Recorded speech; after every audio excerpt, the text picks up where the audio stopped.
Planning on being a parent, well, as fun as that sounds, do you actually know what it takes to become a parent? The bills to pay, income needed to survive on your own, friendships and relationships, but most importantly, how to properly care for your baby. Well, too bad for you, I'm only here to tell you how to take care of your baby.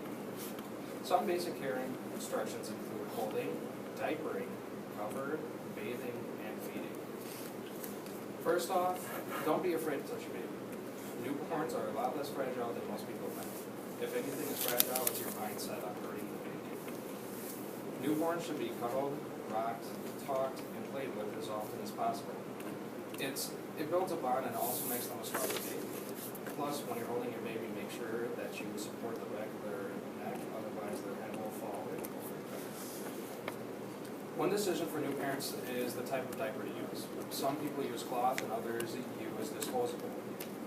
They're both good options, and I would recommend using both because cloth you can just rinse and reuse, and disposable you have to buy every time.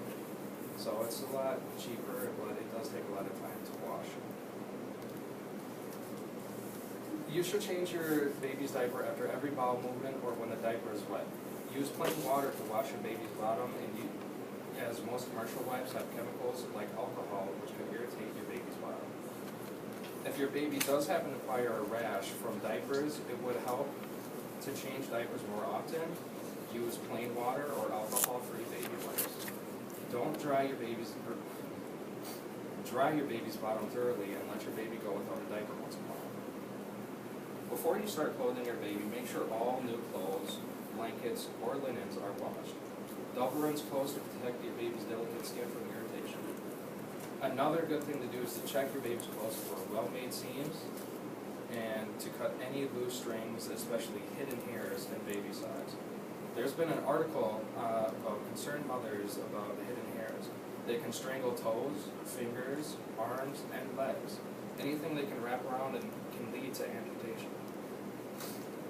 Find clothes that will allow easy access to the diaper when the boom boom comes and visits. But buy only a few clothes from size 0 to 3 months because your baby will outgrow them quickly.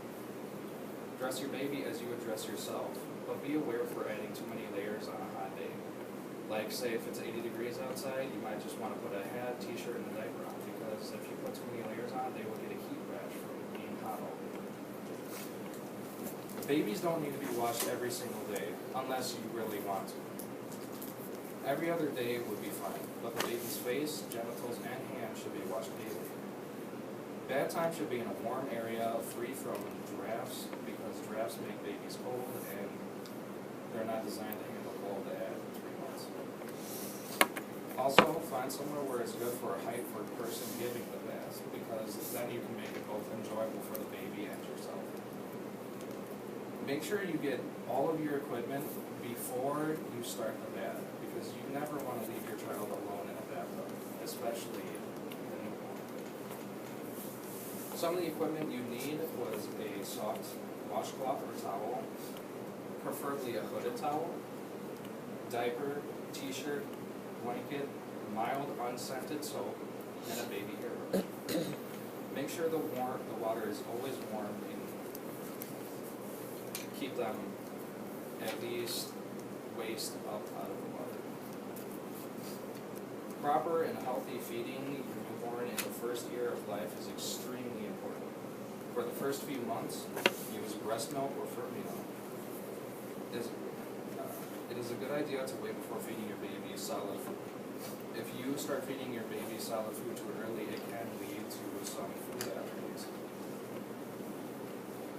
Starting a variety of healthy foods at the proper time helps get your baby into a healthy eating cycle in the future.